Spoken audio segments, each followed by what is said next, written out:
All right. Good evening, everyone. Is my mic working? Hey, Mike. There it goes. Okay, yeah, it's working. Okay. I hope everyone is doing good this weekend. I have had a busy but great week. Saeed, thank you very much. I am doing pretty good. Jade, good to see you as well. I'm going to give some people time to get in here. Uh, got me a fresh pot of coffee going. It has been one of those extra busy weeks. We've got quite a bit done. Had a few extra things fall on the plate, so I didn't get quite everything I was hoping to get done, but it has been very productive all the same. So I'll take that as a win. Know what I mean? See what we got here. Dragon of the West, good to see you. Angela, good to see you. Hey, Violet Star, glad you can make it back. Did you get the donation about 5 days ago? I sent it to teachable phone number to the teachable phone number by PayPal. Violet Star, I actually think I did. I did see a donation that came in through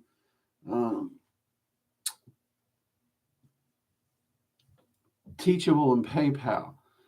I'll have to go back and look at it. I think that might be what it was because I was trying to figure out exactly what that was.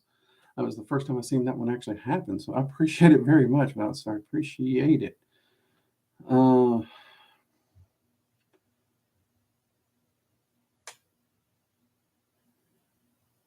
Yep. I do think I got that one. Yes, I think that is it. Karma, good to see you as well. All right, let's get into some of these wonderful announcements that are obligatory YouTubery, and people always tell me I forget them. That's why we now have a list, so Drake doesn't forget as much. I still think I screw up from time to time, but that's okay. The list makes us do better. First off, I'm supposed to again remind everyone that in case the chat gets busy or you just want to help out the channel and support us, we do have super chats available. Small donation, I think it's like $1, $2 minimum, something like that. I forget what the minimum they require is, but I'm pretty sure $2.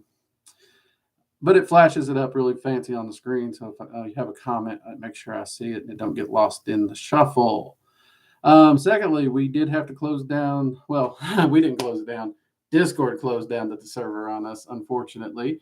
But that's okay. No worries. We did set up a gilded server, which is up and running. We're having a lot of fun over there. Most of the people are absolutely loving it and enjoying it better. So that's a perk. At least that worked out for us.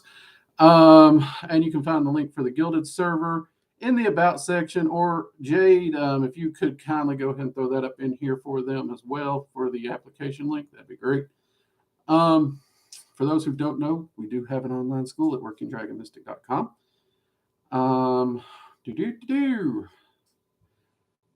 I've been asked if I would give a hint to the videos that are coming up. So this week's video is actually going to be on Valhalla.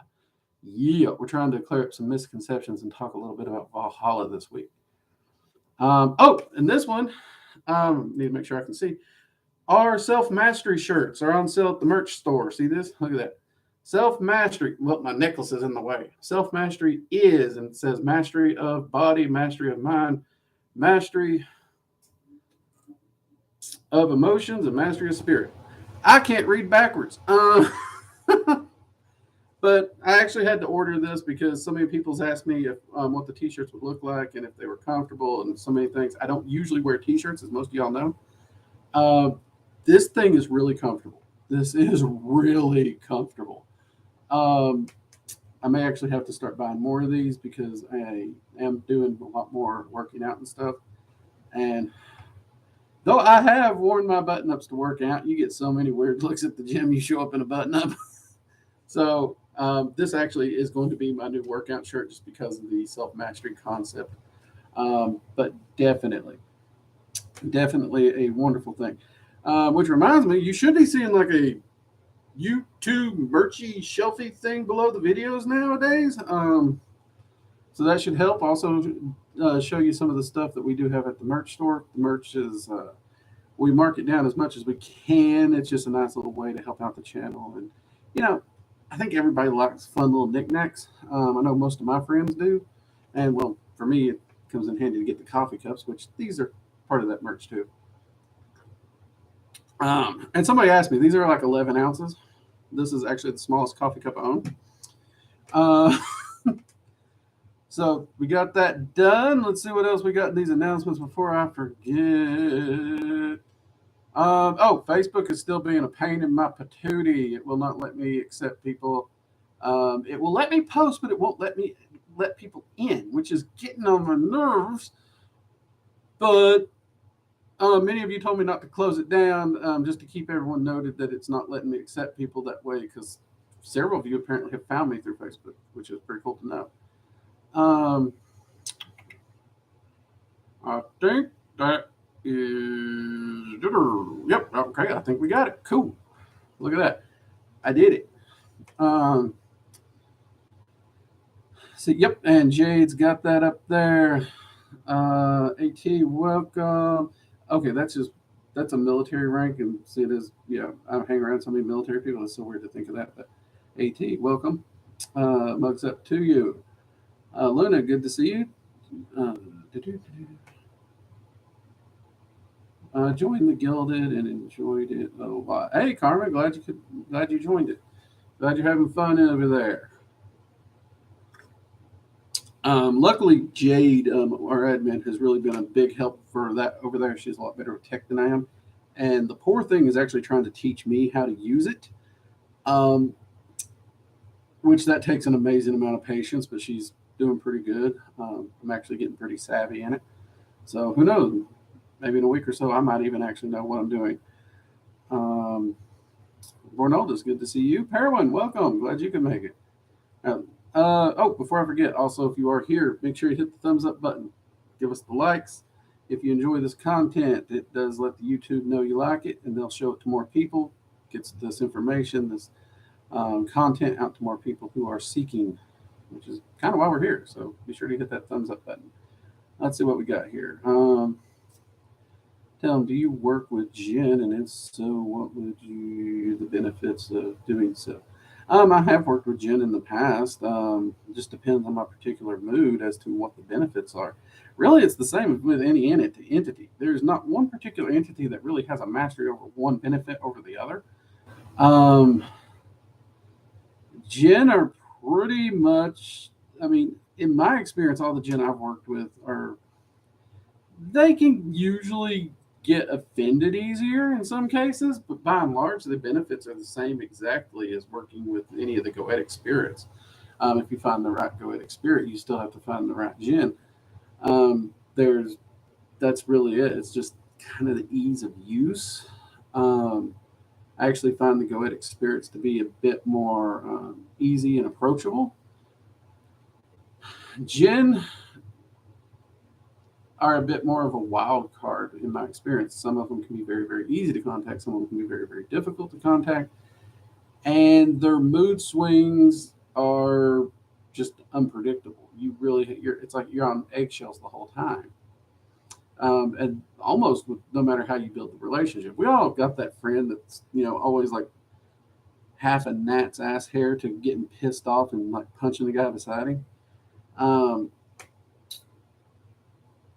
Kind of makes me think of the Jen. Of the Jen I've worked with, I've enjoyed them. I would even call them friends. But yeah, as far as a specific one-of-a-kind benefit to work with Jen over other spirits, I can't really say there is one. Angela, speaking of self-mastery, I realized it's not Monet's. I can't stand it's the ding time circle that goes off starting Monday. Oh. I was like, what? It took me a minute. You're talking about our conversation in Gilded. Yes. Those little lovely alarm clocks, they are amazingly annoying. There's no doubt. Me, myself, I've had such weird hours most of my life that I rarely have to get up to an alarm clock. But I also hate alarm clocks so much that the moment they go up, I pop up, turn them off, and just get up. The less I have to hear it, the better. Now, my wife is one of these people who will snooze like 3 times. I don't know how she does it, but she does it. My daughter, I think she's one of those that can snooze. I I got a few friends who literally set their alarm clock to go off early enough so they can plan to snooze it 10 times, which that baffles me. Why you would plan to snooze it? Why you wouldn't just go for the extra sleep and then you could get up? I don't know, but different strokes for different folks. What works for you? But yes, those things are annoying. I do remember though. I guess I was in high school roughly. The concept of uppity alarm clocks had really taken over. And you got to realize I grew up with the ones that are just honk, honk, honk, or those just loud metal ones like somebody banging a trash can. That's what I grew up with. But they started to get to this trend with them where instead of a bell or anything, they would like hum. I'm serious. They would hum. They'd be like, that shit wouldn't pull me out of a daydream. So I think my sister loaned me one of hers. Yeah, I didn't wake up. I used it once. It didn't work. That was it. Done. I had to go get me one of those old loud foghorn styles. They can be definitely annoying, though. That is true. But yeah, like I was saying earlier in the group, though, people give the day the bad name. It's not the day. And I would even say when we have to get up for work, we should try to enjoy our work, okay? People want to blame modern society for work. It has nothing to do with modern society. Without modern society, you'd be working a lot more because you'd be out there doing everything. You want a spoon? Go make a spoon. You want a bucket? Go make a bucket. You want water? Go walk and get your water. I mean, there's nothing that wouldn't require some manual labor. And I'll be honest, most people I know today, they wouldn't be able to hack it. They're too lazy.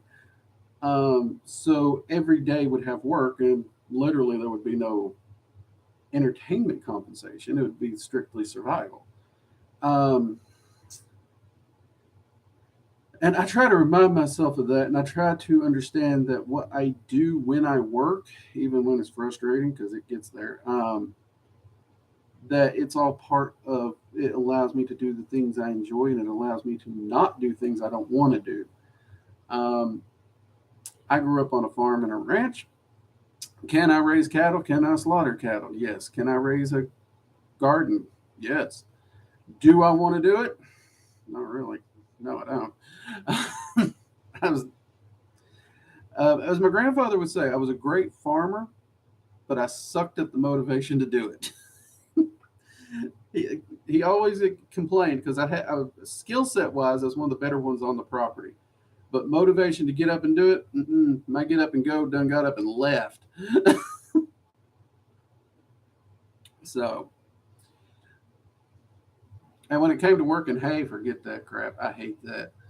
You want a good workout to get paid for, though. Slinging hay is a good way to do it. Anywho.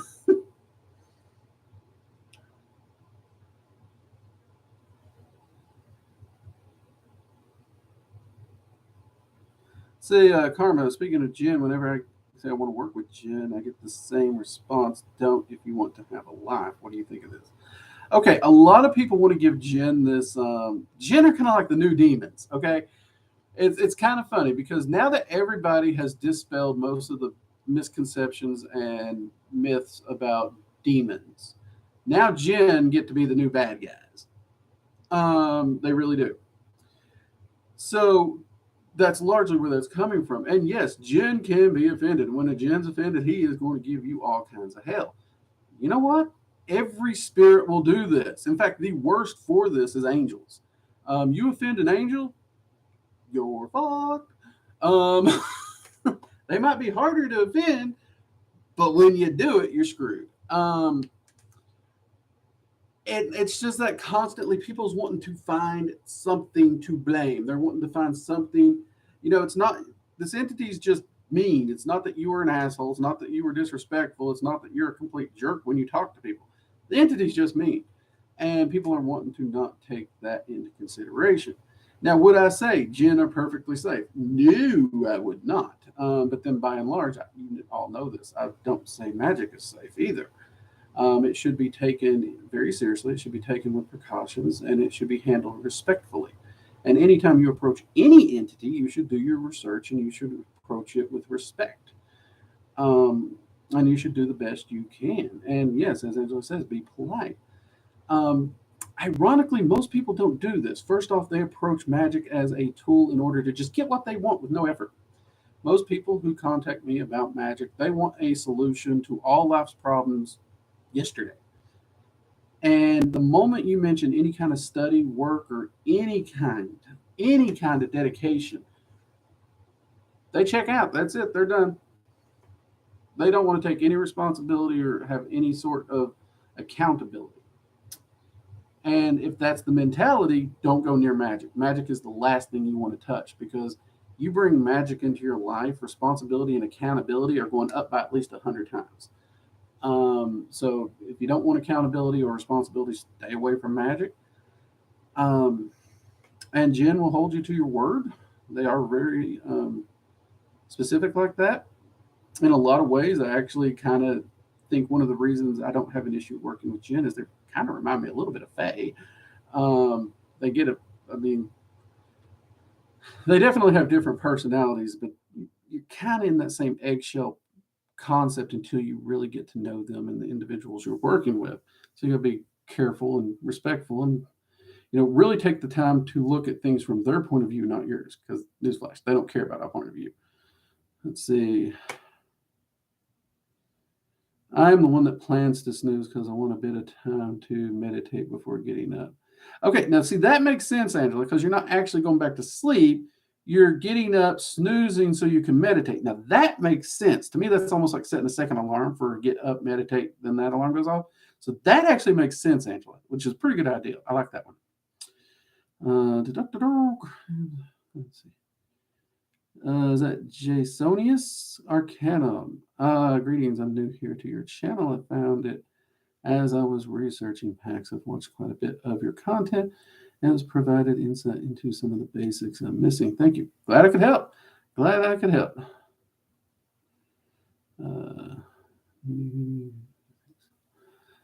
Don't piss off entities, be polite. Yep. Some people are also sadly dumb and think they can snap their fingers at an entity and just order them around.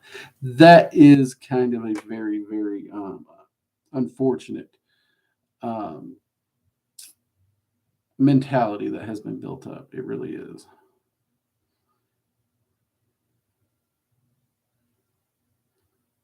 Adam asks, what's the most interesting Norse realm I've been to and why? What have you encountered? That's really hard. That is. Because I'll be honest, walking the 9 realms through and working with Norse mythology and Norse sorcery, I don't know, because I love all 9 realms for varying different reasons. And they're so fascinating in and of themselves that it is really hard for me to pick just one. I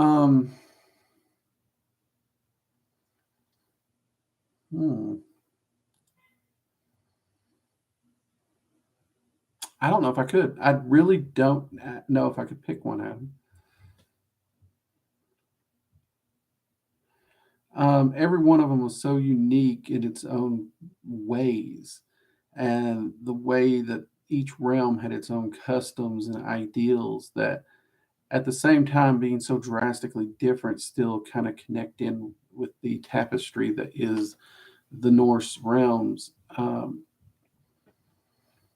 think that's one of the reasons I love Norse magic is that I can't think of a spot that doesn't amaze me. I know this probably almost sounds like a cop-out answer, mate, and I do apologize for that. But when it comes down to it, that really is the truth. It's hard to pick just one.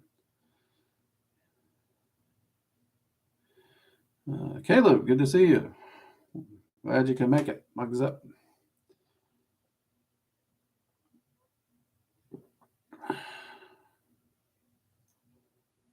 See, AT asks, what can we do to hone in our practice more?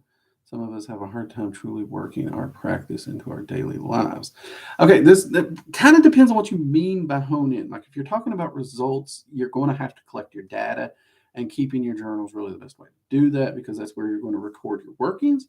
That's where you're going to record the details of your workings, and that's going to record, did you get a manifestation? Yes or no? If so, how long did it take? And that's going to allow you to make adjustments to any working you're doing in order to make the workings more efficient, more, empower yourself, those kinds of things. As far as your just general practice and working it into your day-to-day life, you got to really look at your schedule. And here's the thing. People tells me I don't have time to practice. At the end of the day, you can always say you make time for what you want to do, and that is the truth. I know a lot of people who tell me they ain't got time to do magic, and they really, really want to practice magic. They can't find 30 minutes a day to work on their practice, but they can find 2 to 4 hours to play a video game or so many other things that they will do that they enjoy it, but by and large, it's a large time sink. We all have the same 24-hour period. The question is, how do we utilize it? And the first step, really, when it comes to your practice, is that daily practice. You got to find a way to squeeze it in there. If it's 10, 15, or 30. I do always try to recommend, try to get at least that 30 minutes. Because 30 minutes is not that hard to find. You'd be surprised how easy 30 minutes can be to find. But you do have to actually maintain that. Because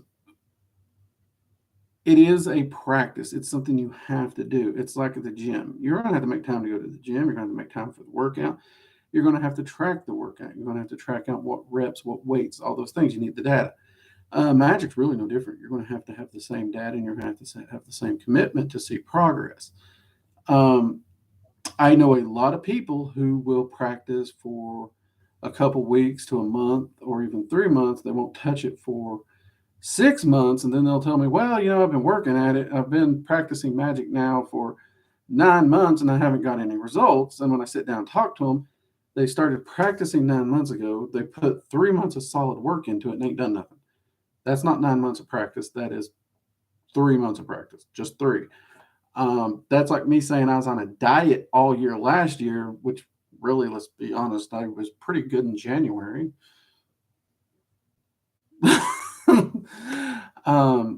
So it really comes down to those kinds of things. And then beyond that, you got to ask yourself, what is it specifically you're going to work toward? What is your specific goals?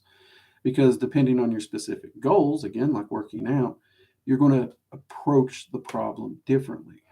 There is no one size fits all there, unfortunately. It'd make my job a heck of a lot easier if it was. Let's see, we got some stuff here. Caleb, your videos have always been very helpful to me. Thank you. How would you recommend a novice like me accelerate my path work? I live in Tennessee and have very few contacts for personal guidance. Hey, mate, no worries about that. Tennessee is a great state, by the way. Love it down there. I love anytime I get into Tennessee. I'm an old Southern boy myself. I actually grew up on the Tennessee line. But when you're doing a path working, you want to focus on it. You don't want to jump around. One of the biggest mistakes I see a lot of people doing is they want to overwork, overstudy.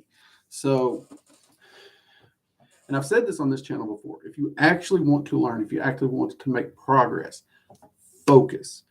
Focus on what you're doing. Commit to it. Commit to it for a time period, and don't try to do 50 other things. So one of the examples is if you're working on Norse magic, focus on it. If you're working on dragon magic, focus on it. If you're working with the Goetia, focus on it. If you're wanting to improve your candle magic or sigil magic, focus on it.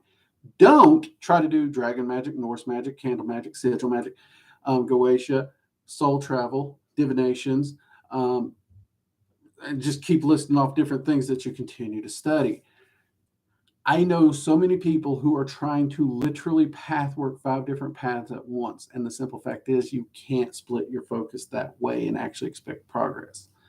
Not only will you actually take longer to complete all of it, because most people's like, well, it's 5 path workings. I can do, if I do them all at the same time, let's say that just for simplicity, so like each one takes a year, it still take me the same 5 years. No, it won't, because it takes 5 years with that focus. That focus allows you to progress fully in that year. But if you don't have that focus, that year can easily turn into 2 or 3 years or more, depending on how broke up your focus is. Therefore, that 5 year period just became 15 or 20. So yeah, when you're path working and when you're developing your skills, the best advice I can tell you is focus. Focus on your basics, which we do have a channel here or playlist about basics. Make sure your meditation, grounding and shielding and centering are solid. Always keep up your meditation practice. But by the time you're path working something, you should already be there. But then when you do pick a path working to work on and to learn about, focus on it. Give it your focus, give it your dedication. When I do a path working, I set all other things aside and I focus only on it. Um,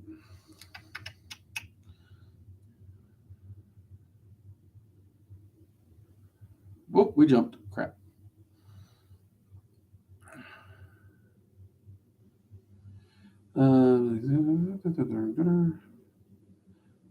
Let's see. She saw this Arcanum. I really like the Go Show video series. You are filming there a lot of great unknown Goetic spirits that deserve a lot more recognition. My favorite is King Vine. I'm on Falkar and yes, there are so many wonderful Goetic spirits that just due to the fact that they're not big in pop culture or whatever, we so sorely do get a drastic overlook. And that is one of the things that really inspired me to start this series. Not to mention, I just love anytime I do a video on an entity, I always reach out and talk with the entity and see how they want to present it. So it's really been a great experience for me to get back in touch with these entities and check in. And, you know, it's like reconnecting with an old friend in a lot of ways. But yeah, you are correct. Paimon is one of the ones I love. Same with Belial. It's actually kind of funny because I really want to do a video for like a Belial, but I know if I start picking and choosing and jumping around, I'm going to miss somebody. So just because I'm a bit scattered and got so much on my plate, I have decided we're sticking to in order 1 through 72, which they all think that's a perfectly great way to handle it too. And I am hoping this does actually help introduce some of these lesser known ones. That is one of my hopes. AT, thank you. You're really my favorite person. Hey, mate, appreciate it. Look up to you. Appreciate it.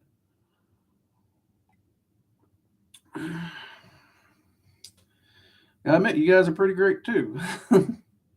There's quite a few people who don't like me speaking my mind, but that's okay.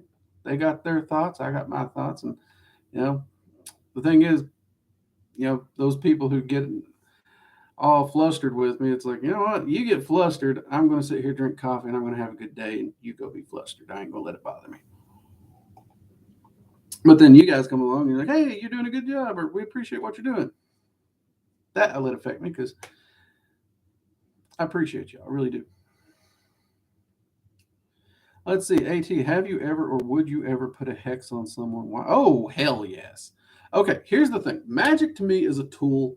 I'm not spiritual. I'm not religious. So when it comes to karma, when it comes to threefold laws, and it is hunky-dory spiritual, Big Newton filling candy, I don't really put in with it.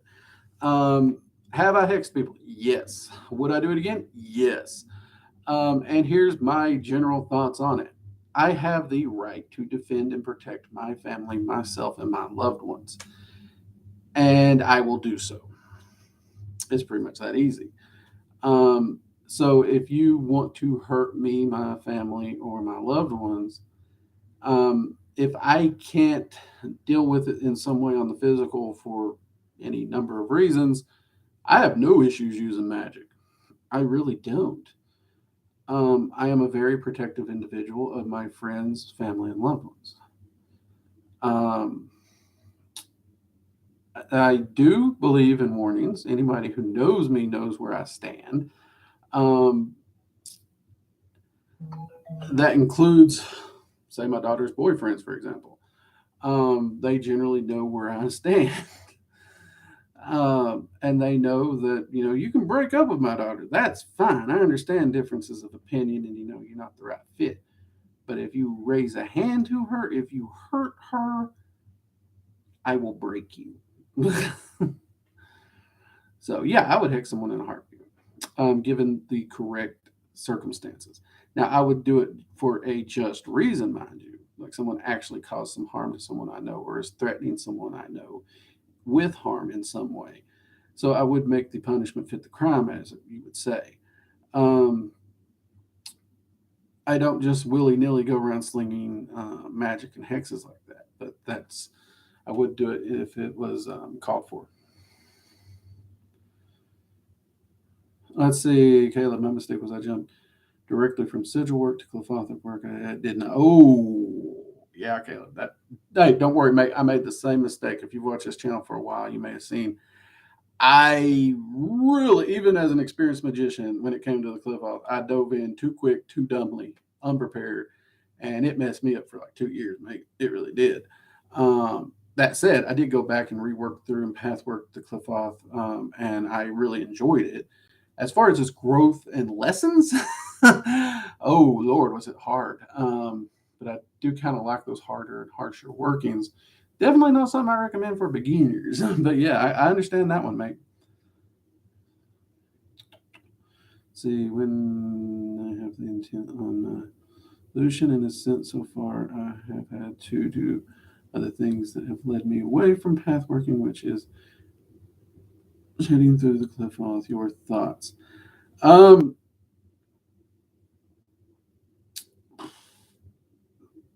it's really hard to give my thoughts on that one, Arcanum, because there's a lot of vagueness here.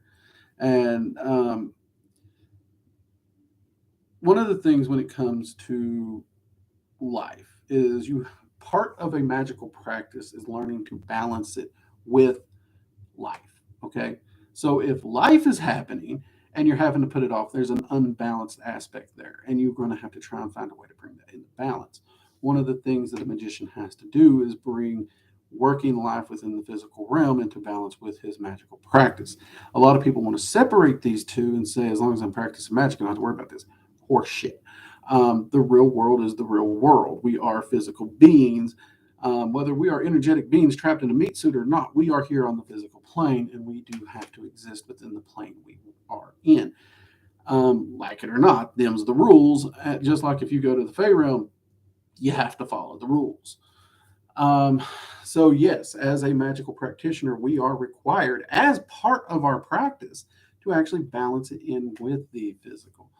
Um, and that is part of it. So if we're talking physical things, there's that concept. Now, if you're working with the cliff off and it suddenly throws a traffic jam, a roadblock, or a curveball at you, that is generally something that it's not necessarily putting the cliff off on hold. The cliff off probably brought you that crap show. The cliff off is very well known for taking a magician and throwing them in the meat grinder. And until they come out the other side and put themselves back together, that's what they're working on. And the lessons and the growth is usually in that meat grinder, unfortunately. That's why the cliff off gets such a bad reputation. So there's a lot of ins and outs of potentialities there that, depending on how it's happening, would depend on my exact thoughts on there. But in general, we do have to balance practice and our home life and our work life and all that. Um, I mean, you all see me do this. This ain't all I do. I do a lot of other things. I stay very, very busy. And there are times when I just have to be like, okay, that ain't happening. I got other things I got to do. And I have to maintain that balance. Let's see. I never thought you would put a hex on someone. You seem, let's see, you seem like too much of a good guy. You mean only put a hex on someone who tried to cause harm to you before? You mean yeah, that's what I said. I would, to me, hexing is no different than self-defense, whether it be with a fist or a gun or a trash can or a cast iron skillet. Um, so yeah, if you try to harm my family. I've got no issues hexing you. I am a nice guy. I am actually very pleasant. I can sit down and have a pleasant conversation with people who actually would call me an enemy. Um, and I've actually never been to a situation where I don't have somebody to talk to just because I can talk to anybody. And as long as you're respectful and you're not trying to hurt me or my family, I don't care. You do you. Um, but the moment you cross that line and try to harm me or my family, nice just went out the window. Hope that makes some sense. A small beam.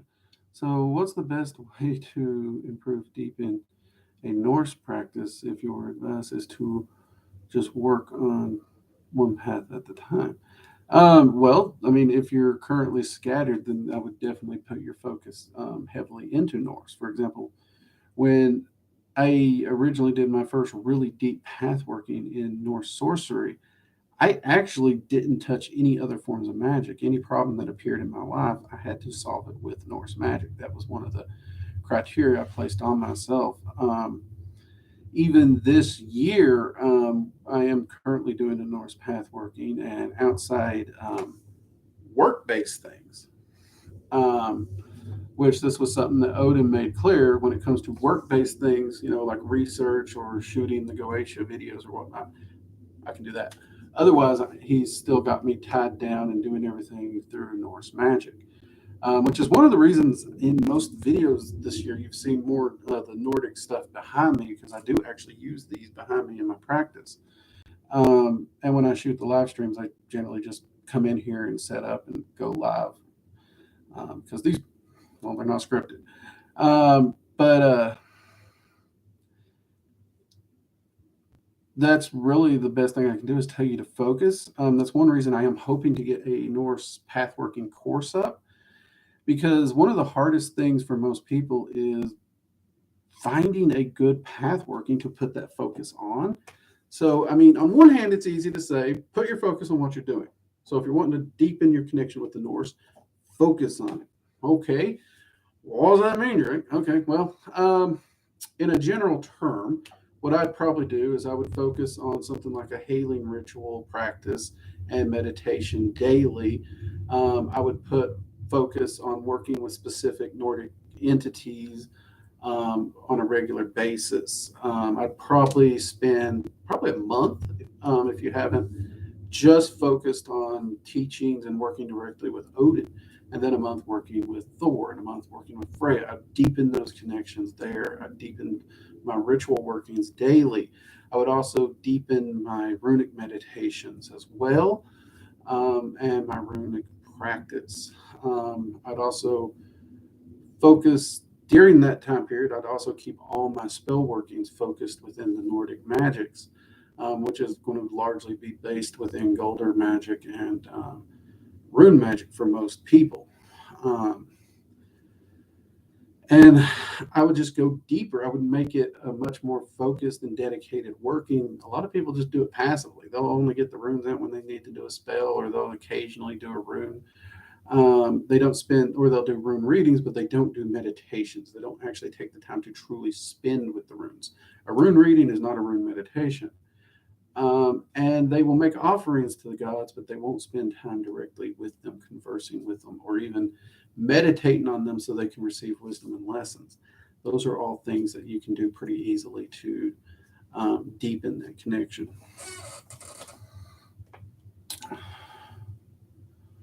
Hope that helps a little. Let's see. And okay, we jumped again. Let's see.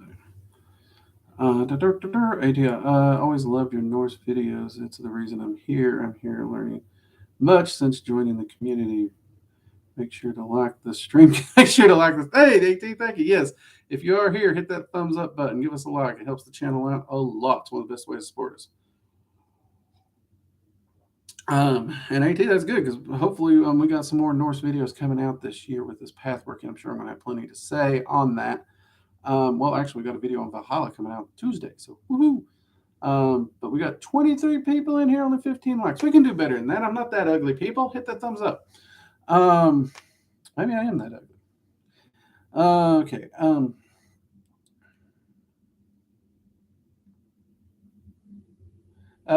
Can you begin a cliff off path working without knowing you initiated it? No.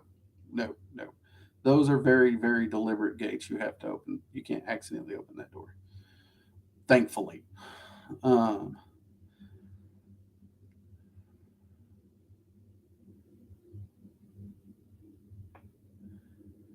There are a lot of myths and legends and scare tactics from a lot of spiritual gurus and religions talking about death in the astral. Can you die in the astral during astral travel? No. Astral travel is not dangerous the way a lot of these little spiritual gurus and religious people will have you tell. The worst possible scenario is in the astral, your astral body gets entirely incinerated. You know what's going to happen?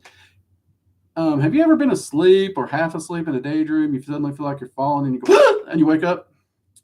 Yeah, that's pretty much what would happen if you supposedly died or was incinerated in the astral.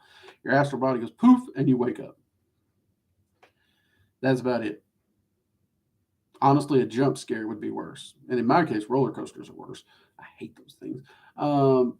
Yeah, it's really not. As to why these myths and legends popped up, I've heard a lot of theories about them. Some of them's talking about spiritual gatekeeping, trying to scare people off from finding out things on their own.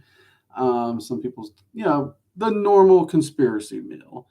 I don't know. I don't know why people want to say this. But in all my years, all my research, I have not even seen anyone actually get harmed with astral travel. So there is that. Yeah, worst case scenario, you're going to get a jump scare. Some people say that they're, a little disconnected if you don't return properly. Ain't wrong.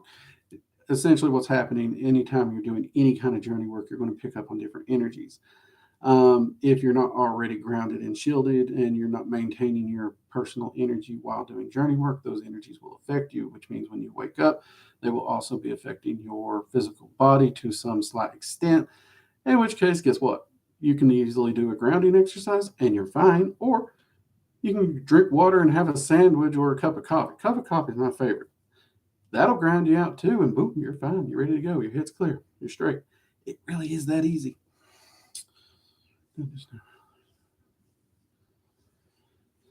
Let's see what we got here. Hey, Komodo, good to see you. Glad you could make it.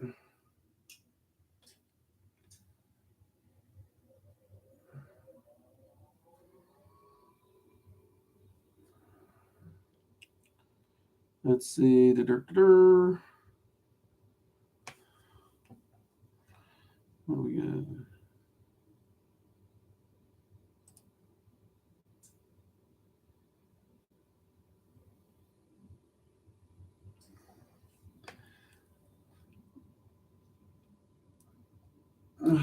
Have you ever worked with Asian entities like Inari or On? I wanted to learn about, but don't know where to start. I have worked with Asian entities. I enjoyed when I worked with them. They are not one of the main ones I work with. When I did work with them, I was lucky to actually have someone from both Japan and China, respectively, when I was working with the different Asian entities at the time. As to have I particularly found a good source outside of individuals who I know already are deeply involved within those practices. Unfortunately, I have not. I know it's a question I get a lot, but I've not found a good source that I would be willing to say is a good source. And y'all know I'm not, I don't recommend books just because there's a book out there. If it's honestly a book that I wouldn't recommend to a student personally, I won't recommend it. That's just how I am. If I'm going to recommend something, I'm going to stand behind my recommendation. Um, so you do have that, which is why I'm picky when I do review a book. Um, There is something to be said with spam reading occult books, but you also have to sort through the good and the bad. Not everything out there published is really worth the paper it's put on. Um, so there is that. But as far as Asian entities, sadly, I have not. I really do wish I could find a good source, but I have gotten to work with them in the past. It has been a while. I'd have to find that old journal and or contact the individuals I was working with at the time that helped me. But yeah.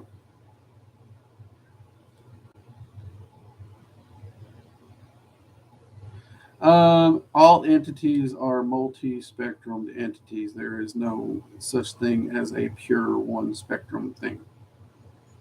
So yeah, technically speaking, if I mean to simplify it, if you're asking about light and dark, yeah, all entities have some semblance of light or dark within them on some level. When you work with demons, you use a triangle of the art. I have questions about that. The little black circle in the triangle, is that supposed to be me? Okay, no, this is actually a very large misconception. First off, most of the time I do not use a triangle of the art. The last time I used a triangle of the art was when I was pathworking the Goetia specifically to the Solomonic rites. And it is very disrespectful to the entities, and I don't do that. I don't deal in disrespect with these entities. So I actually have not used a triangle of the art as presented within the Goetia since. Now, that said, one of the things most people don't understand about the triangle of the art, it's not a triangle that's drawn on the ground. It is actually a triangle with the circle being a scrying mirror. The triangle of the art is a scrying mirror. So it is a scrying device.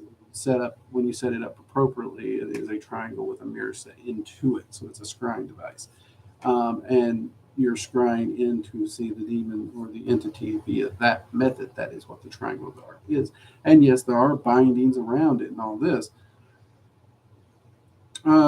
But I have not used one since that period. Do I use a scrying mirror? I use a scrying mirror for a lot of things. I do occasionally use it in some form astral evocation still because I do find it useful. Though when I do, it has none of the bindings on it of any kind. And when I'm doing full evocation, I do not use a triangle or a binding circle of any kind either. I set my space, I invite them in, and I sit and I have my chats. And in 15 years or so, I've had no issues at all. I've always maintained absolute respect with these entities.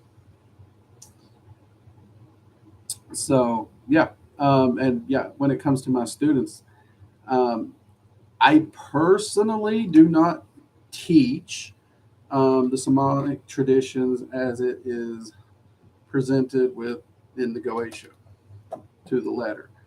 Um,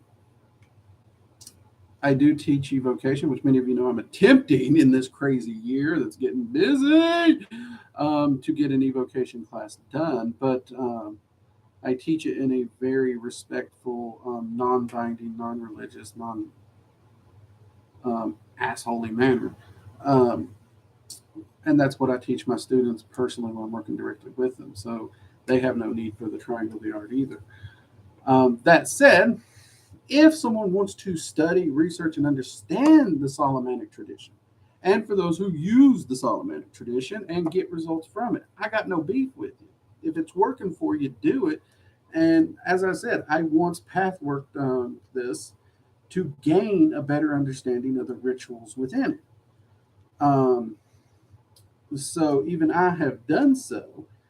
Now, grant you, I do find I get far better results if I don't use the disrespectful methods. But hey, everyone has their own opinions, but those are mine. So there you go. So I would never stop someone from doing the research and gaining a deeper understanding of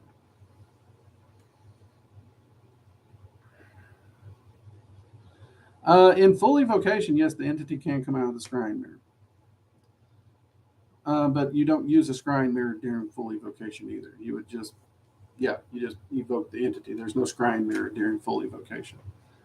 Mind you, you still have to actually use your arcane sight in order to view the entity as it doesn't have a physical body. It is still a spiritual entity, so you'll still, even when it's on the physical plane in the room with you, you'd still need to view it with your arcane sight.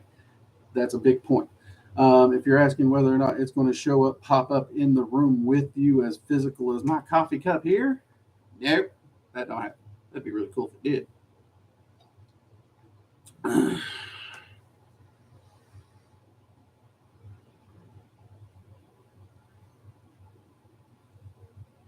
What are my thoughts on psychic warfare and vampire magic? To be honest with you, by and large, most magicians with any actual ability really don't bother with psychic warfare because why? It's really petty in a lot of things, in a lot of cases. And it really comes down to ego of my spell's bigger than your spell. And when it comes to vampiric magics, I actually have a pretty large background in the study of different vampiric magics and traditions. And depending on which tradition you're talking about, and I have a lot of varying thoughts on it.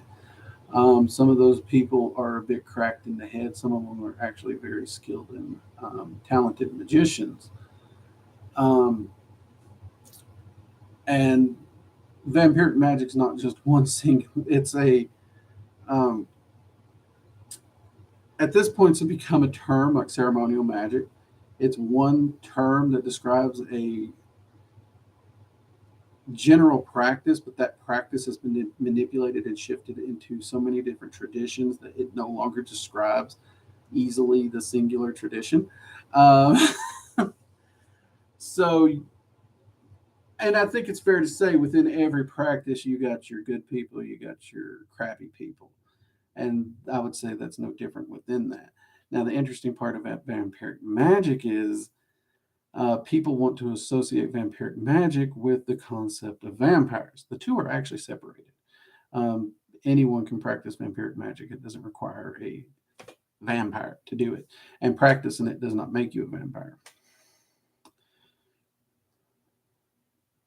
Have you? Yeah, yeah. I've actually pathworked the cliff off. In fact, if I move this little thing here that I've been playing around with, this is one of the pathworkings I actually did with the cliff off. Y'all recognize it, Miss Asanoth Mason here. She's actually one of my favorite authors on the subject of the cliff off. I probably shouldn't have held that up because I generally don't try to advertise for that particular company. But the company I don't advertise for. The author, I do love the author. So Asanoth Mason, I love her stuff and her writings. And she takes a very, very, very deeply intellectual viewpoint on her research and her notes and presenting her gnosis and discussing the research and the viewpoints from multiple cultures, not just a singular narrow view. And then she goes into talking about experiential gnosis and personal gnosis and gives some concepts and ideals of what you're looking for as your growth patterns within that. So she gives you a very good roadmap by leaving it over very open to those personal experiences, which is so important. And it's rare. Y'all know this. It's rare when I'll say like a book that goes over $20-$30 is worth it. I believe I paid 80 or 90 for this book, and I would definitely say this is very much worth it. This is actually part 2 in a 3-part pathworking that she done. She actually did 3 total tomes on this particular pathworking. This is the second one. But yeah, I definitely do love her as an author, and I'm looking forward to getting more of her books. Some of her books weren't till recently translated to English, but I am really loving this girl as an author. I love her works and her art. If y'all have ever seen her artwork, it is beautiful. Anywho, that was me fanboying.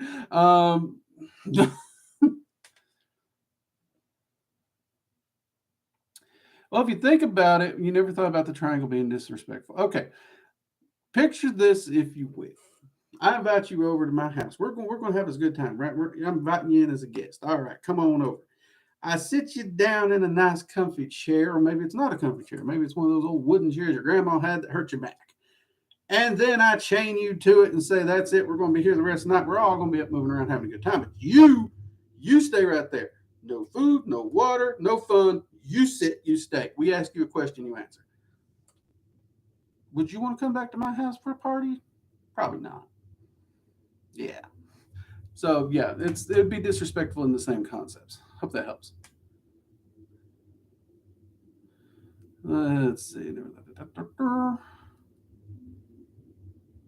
Hey, wildfire! Hey, better late than never, mate. Oh wait! Oh, good God! Is it already that late? Ooh, Jay's gonna be throwing clocks at me soon. I cannot believe the time flew that fast. You guys are amazing this week. I really needed this. I really did. It's been a stressful week. Hey, Lilith 1984. Hey, I kind of like that name. Love that. 84 is a good year.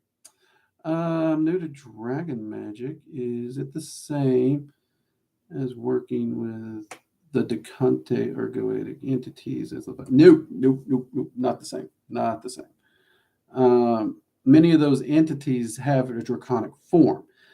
I actually did a video, Lilith, if you go check it out. Dragon Magic versus Draconian Magic. The Draconian pathway, the Clefothic entities, they use draconic symbolism. That's very important.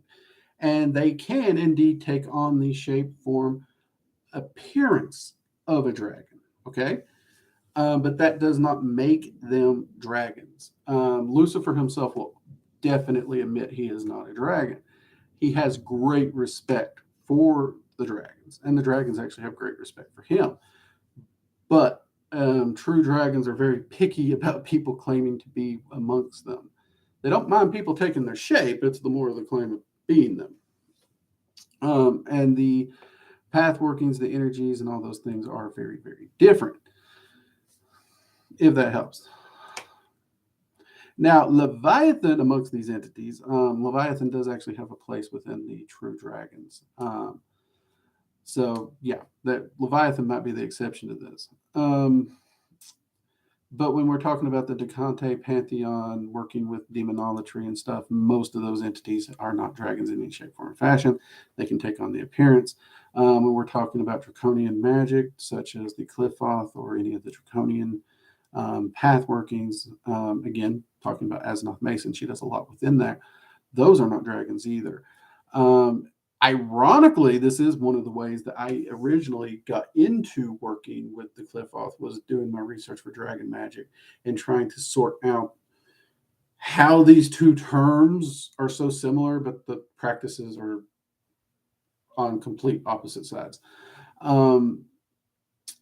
But I would say both of them have benefit. I've enjoyed doing them both. I've enjoyed making friends and allies out of both sets of entities. I don't personally think, for me as an individual, that Qliphothic or Draconian magic would ever replace dragon magic for me. At the same time, I am still very grateful for what I've learned from the Draconian path and entities like Lucifer and Lilith and them.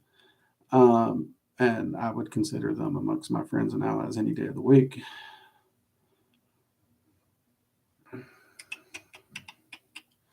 So, hey everyone, it's my birthday on Wednesday. I got a Witchcraft starter kit, a Wiccan audiobook for beginners because I'm physically disabled. Well, happy birthday to you, mate. Happy birthday. I know you don't like to mix occult and D&D too much, but I have to ask if you could work with any D&D god or deity-like being, who would it be? Oh, Wildfire, that's a hard one. Actually, nope, I take that back. That's not hard. That isn't. If I worked with any D&D gods, now mind you, I don't get into the whole pop culture magic. That's an entire stream of its own before we get in. But if I was to work with them, it would either be Maestra or Bokob. Because when it comes to the concept of knowledge and magic and the pursuit and the preservation of knowledge, lore, magic, and passing it on and teaching, those two have always spoke to me just because that's who I am as a person. And I don't know if this is a compliment or an insult personally, but I got a lot of friends who keep comparing me to Elminster, which he's a crotchety little asshole. So, I mean, everybody's like, he's a great wizard. Okay, he's also a crotchety asshole. So, I don't know if it's a compliment or an insult. I'm going to take it as a compliment. But yeah, those would probably be the two, mate. Those would probably be two. And we are officially getting clocks thrown at me now. That means it is that time. So, everyone, you have a fantastic week. Keep doing what you're doing. Keep making that progress. If you've let any of your practice slack, even if it's that meditation, I know many of us don't like to do it, please be sure to do it. It is very important. Those foundational practices, no matter how far we get along our path, are always important. If you do check out the video on Tuesday on Valhalla, it was a lot of fun to make. I enjoyed it, and I'm actually hoping to get more videos on the 9 realms out. So yeah, there we go. Wait, hold on. Somebody, what is this here? You remind me more of Dritch. You're mostly a nice guy, but will whap someone upside the head. Aw, Angela, that's sweet. See, that feels a bit more like a compliment. That does. Thank you, Angela. Thank you. You all have a wonderful evening. Take care, and I'll see y'all next week. Good night. Bye-bye.